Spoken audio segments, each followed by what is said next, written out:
Welcome back to another episode of Stereotherapy. I'm your host, Lisa, I'm Justine. and today we are talking about a record near and dear to me, and I know to Justine as well, because this was another one that Justine suggested. I'm so glad. We are talking about Almost Here by The Academy Is, or The Academy, I guess, depending on how long you've been a fan, because obviously they were The Academy, but they're The Academy Is to all of us. I never say The Academy, but I don't know. I just like to shout that stuff up. Maybe no one cares. But anyways, I'm really excited about this one after our Fall Out Boy from Under the Cork Tree, because I think it's just so fitting to talk about these records and these bands. So if you're listening to this one, chances are you are a fan of Fall Out Boy, or maybe you're not, or maybe just this era of music. But obviously this record came out in 2005. So right in the peak time of all this era and style of music, they're another set of Chicago boys, and Pete Wentz obviously caught wind of them, and that was it. So that was honestly the best thing for the Academy Is, or worse, depending on if you were one of those gatekeepers in Chicago, because once Pete Wentz and Fall Out Boy kind of really got what the Academy Is, that was it. They were on tours together. Obviously, they were on Fueled by Ramen. So it's like they were right in the thick of that Fall Out Boy era. Friends of mine were absolutely obsessed with this band. I knew I liked them instantly, but I think too, for me, it was like, oh, Fall Out Boy likes them and knows them. I'm going to like them. But yeah, I think the chances that they took after Almost Here were really, really great. And I think whether people want to agree or not, I love the Academy Is, and I love William Beckett. So Justine, I want you to start off. What are your thoughts, or what do you love about this record? I had to think really hard about this. I'm pretty sure that I discovered them through Warped Tour. Mm-hmm. I remember I got a shirt when they were at Warped Tour and it was made to look like the Coca-Cola symbol. I still have Yes. it in a box somewhere. Yes. I actually really loved that shirt so much. And it was really funny because I had to buy it way bigger than my size because at the time I was very like skin and bones, okay? And I had to buy it in a size medium and it like ate me alive. But I was like, I don't care. I like this shirt. I'm gonna get it anyway. So anyways, back to what I was really talking about. I think this is a really fun album, and I think it's really fitting of the scene at the time. It's fun, it's catchy, it's hard not to love it. I wish I had more like fun show stories to share about it, but I'm pretty sure that I've only seen them like maybe twice at the most. Because I think I saw them one other time outside of Warped Tour, but like I was literally racking my brain and I could not think of when or anything. And I never got to meet them. Mm, It makes me kind of sad because it's like I feel like nowadays the way that shows are made and everything, like you don't get to meet people as much as no. like we did back in the day. And it's like anybody that I didn't get to meet, I'm like, oh, I'm probably never gonna meet them at this point because Yeah.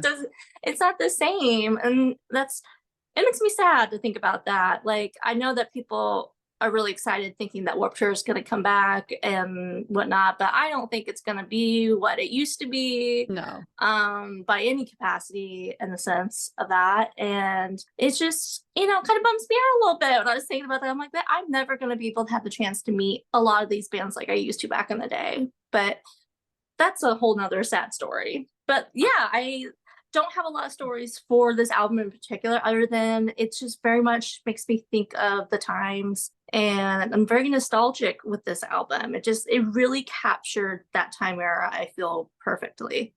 Yeah, like I think that's the thing about what you just said about meeting bands too. I just talked about that with my friend Mo for Fall Out Boy. And just so anyone knows, anytime I said this on the episode, anytime there's a Fall Out Boy episode, Justine just is not the biggest fan of Fall I'm Out not a big Boy. Fall Out Boy fan. So Wasn't my thing.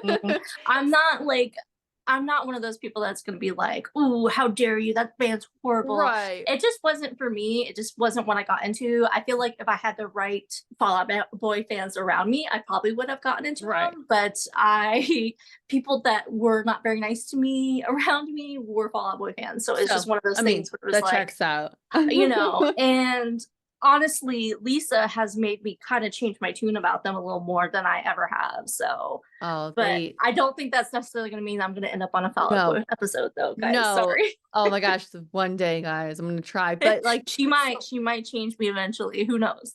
we were talking about that same thing. Like I have signed CDs from under the cork tree, almost here. I have signed every time. All right, listen, I'm just letting anyone know. I've been editing this out for some reason. I keep saying almost home. I know it's almost here.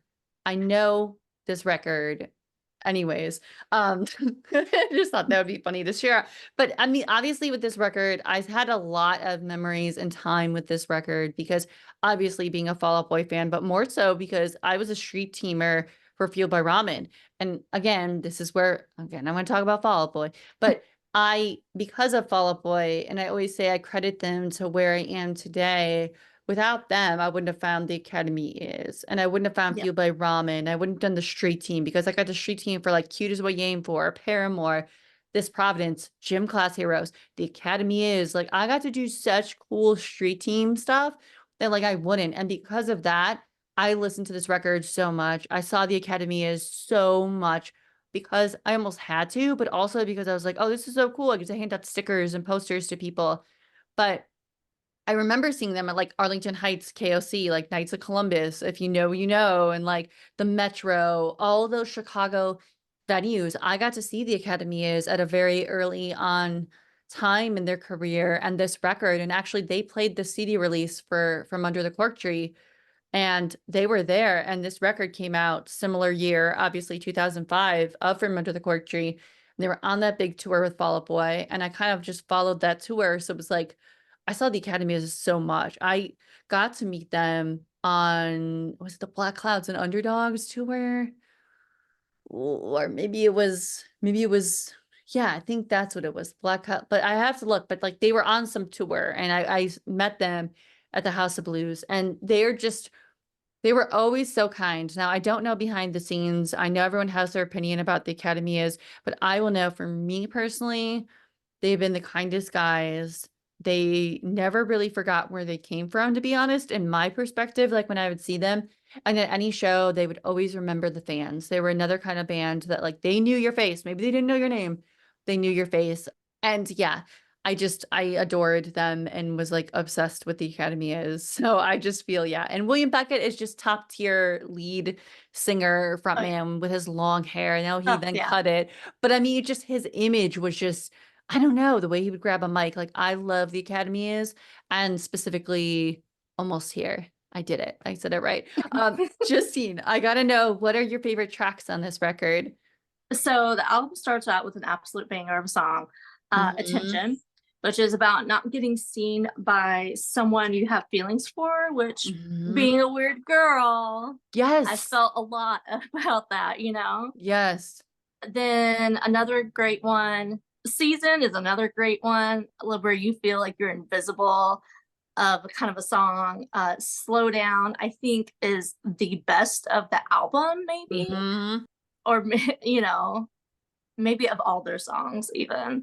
I've seen people say it's not to like the song isn't about like being a sellout necessarily to the industry, but it could also just be about how thinking the girl is from the suburbs who's full of drama, who thinks she's better than the others, but she's really saying that, and he's saying that he's not like her. mhm, I really like the songs. It's just it's so good. And this is another mhm, album where like I put it on when we were getting ready to do this episode. I'm like, oh my God, I have mhm, not mhm. listened to this album in so long, and it's so good. And it's just rejuvenates you sometimes when you listen to an old album you haven't listened to in a very long time. Yeah, like, I were those your 2 favorites? Yeah. Yeah, okay, so Mhm. that's funny because I was like, I don't wanna just jump in. So, like, No, one of you're fine. those obviously, I have attention, and I know everyone's gonna say, "Okay, well, that's one of the most popular ones," but it's that album opener, and it's like you said, like, I can't tell you how many times in my little life and as a teenager, maybe I was that weird girl, but it was like the fact that we could have something that may never happen. Like there were certain boys in my life that like I was like, yes, this is what this is about. And but it just is this song is just so good and it's still top tier. And I agree with you. Like there's something about this record, like putting it back on. I was like, I could just put this whole album on here as I Yeah. love this record. I loved it so much. I wanted to gatekeep them. I was another gatekeeper, but I didn't because I feel by ramen. But they were just, I love them. And classifieds again, that's one of mine too. And like I know again, like this is another fan favorite, but it is just so many memories of Chicago, so many memories of seeing them. And it's one of those songs I can still belt out in my car in my 30s and just Hmm. be like, I feel the same exact way that I love this so much. And I will always, and I got a chance to see them play when they reunited at Ride Fest in 2015. And they were on some stage in the corner and it was like kind of hilly. So, like, I was on this little tiny little hill part, but like I could see the stage and I was pretty far back. But I'm telling you, I gotta try and find if I have this video somewhere. But it was the most coolest video I had of this song when I saw them at Riot Fest because they reunited and the amount of people that were just singing so much louder than the Academy is and William Beckett, but every single word everybody knew. They just played the bangers. Like honestly, I think they played this whole record. Maybe I could be wrong. I think they played other songs, but they played a good chunk of this record and it was just like this is just so special and you can tell this band still means so much to like everybody here, whether they're from Chicago or not. Like this just is so special. And slow down. I had to put that one too because like Hmm. it's like the lyric, you kiss me like an overdramatic actor who's Yes. starving for work. Like just the lyrics on this. Again, like people want to talk about Fall Out Boy in the lyrics, so they want to talk about Panic at the Disco, like and the Hmm. lyrics are around this time. But like something about that, like again, being a teen or late teen, whatever you want to call me, because I am older, but like one of those things of like it's just musically and just lyrically, this record was so good. And I think if you Yeah. were going through any angst or any teenage anything, this was just the record. And it was just so perfect. And yeah, I'm gonna just say that. And obviously, I have to put Down and Out because this song put me or got me through such a difficult time in my life. And I remember again, one of the times I got to meet them was at the House of Blues, and I was really going through it. And I wasn't gonna say to them, like, hey, you got me through this, like this song got one of my friends at the time was there with me and before I was like further back in the line and they were ahead of me and they had said that like, hey, like, cause I was like crying when it came on, like when I saw them, like, I don't know, I just had this emotional thing and they're like, yeah, I got her through a hard time. And I'm just like, oh God, like, I don't want to talk about this, but I was really glad I did because I shared a really nice conversation with William Beckett and Tom Conrad at the time that was in there and about it. And it was about my parents' divorce. And I was just like, it's just, I don't know. And again, probably not even written about divorce, probably not even written about whatever. But for me, I resonated with it. And they were just so kind about it. Like this girl that was like teary eyed and like clearly not all with it after a show, but like they were just so kind. And it's just something about it. And I just think the voice on this song is top tier. And there's something special about if you see Down and Out that, you know, why you wear sunglasses in the home but like when it goes to that point and they're like everybody's like jumping usually, like they tell people to jump like any band would, but like there's something special about that moment and that song. So it's like, yes, Down and Out forever, but I could have picked every single song on this record, to be honest. I just picked those, but I don't know. If you've never listened to this, just go listen to it because this record, I think they're another band that got lost in the shuffle to some people. Like, I can't even tell you some of my friends that didn't grow up on this music, they probably have no idea who the hell I'm talking about here. But they're so good. But I mean, I guess, Justine, are there any that you didn't like or didn't care for? I honestly don't have any dislikes on this album. This is Hmm. one of those albums that I played straight through, no skips, and would repeat it over and over again. This is just such a great, solid album. Yeah, I literally have. I was like, no skips. I repeat, Mhm. no skips. This is one of the rarities of there are no skips on this record, and it is just so good front to back.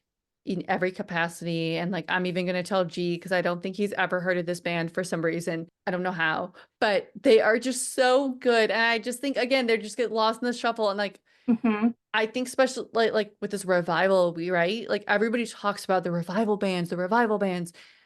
Where the hell is the Academy is on like when we were young? Maybe they've already been on it and someone's gonna like get me and be like, Lisa, they were already on Maybe. I it. mean, I don't I'm gonna have know. to look really quick. I But don't know if they have, but maybe I just didn't but notice. like where the hell are they? If you're gonna have Cobra Yeah. Starship on it this year, Uh, See, why that's what I'm saying. Like they kind of go hand in hand. Like if you have Cobra yeah. Starship, you should have Academy is. And like for me, this is just one of those albums that I really would love to see the younger generation that's getting into emo now listening to. Because Oh this is an wow. album and a band They that I could played see this like them absolutely adore. And especially if like they happen to be Fall Out Boy fans because they're very similar. And like if any younger generation emos that are listening to this right now, if they've never heard of the Academy is, I mm-hmm. want you to go and listen to them right now because this should be in your repertoire. Yes, and I'm an idiot. They played freaking last year They did. at That's when we were funny. young. So there's That's some funny. justice in the world because I was gonna say like what is going on here in the world because I do. I think Almost Here is one of those records that I wish more people would talk about, and Yeah. specifically on podcasts like ours, but I'm kind of glad we did it because I haven't seen people really, I mean, maybe YouTube videos here I and there. haven't seen anybody talk about them in years. Mm-mm, And and that's they're why so good. when we were thinking about episodes to do, I was sort of like, oh my God, we need to talk about the Academy is. I don't know why nobody's talking about them anymore No, and because it's they a definitely should shame. be talked about. It's a shame because, like I said, I got to see them rise, and I know a lot of people had a lot to say about their other records after this, like Santi and Fast Times at Barrington High. But I think that one of the things about the Academy is they've always taken a different route, and they never tried to conform. They were always who they were, and I think coming off of a record like this and then going to like Santi, I think a lot of people were taken off. But I'll tell you, even if you didn't like those records, go see them live because there were so many Yeah, songs that I was not sure of on those records, but seeing them live in the presence and whatever, it made me like it. And I was like, Almost Here, 100% non-skippable.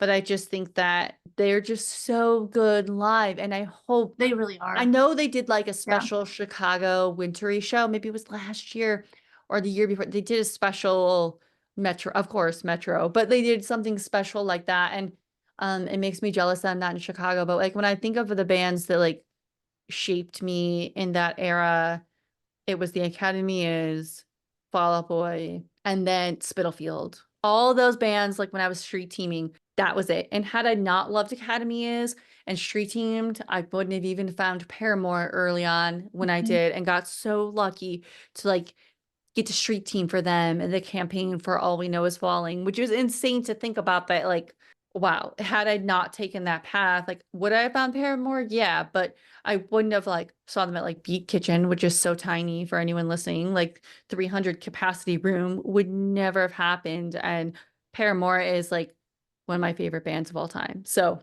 thank you, Academy is because of you.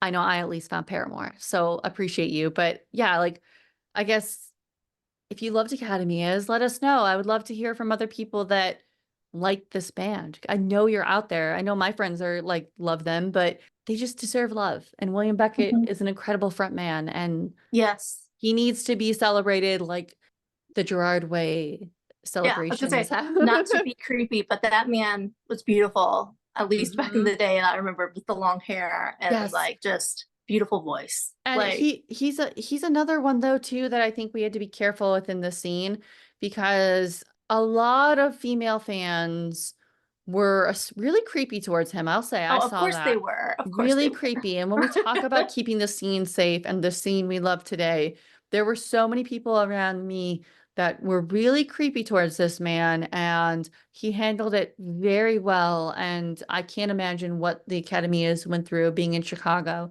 And I'm not dogging on fans, but I think it just goes to show we need to be careful. It's always like that, especially like back in the day. But I mean, even more so now with like TikTok and everything, where people Mhm. just have this parasocial relationship with people. But unfortunately, like especially with back in the day where we were able to like meet these bands Mhm. like face to face, like Yeah. let me tell you, girls, we could get pretty fucking creepy, y'all. Oh, because I would go to like Angels and Kings, Pete Wentz's bar, and a lot of times William Hmm. Beckett would be there. Mark Rose, Spitalfield, Cobra Starship. That's where I shared drinks with them, and I got to have drinks with them and shots.